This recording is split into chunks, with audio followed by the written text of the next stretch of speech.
Vreau să vă povestesc doar o chestie adevărată. Nu vreau să încep cu istoria. Pe primul război mondial, nemții au ocupat, era numai Moldova și țara românească pe vremea aceea.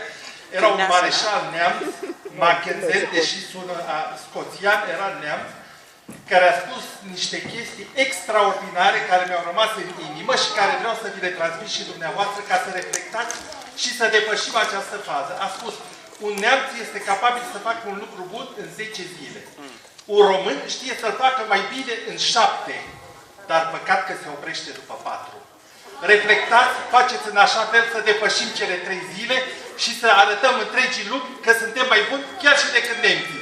Mackensen a spus-o și era un dușman al nostru, nu era aliatul nostru. Trăim niște vremuri deosebite, niște ani deosebiți, să strângem rândurile și să facem în așa fel încât să fim recunoscuți la adevărata noastră valoare. La mulți ani tuturor și numai bine România!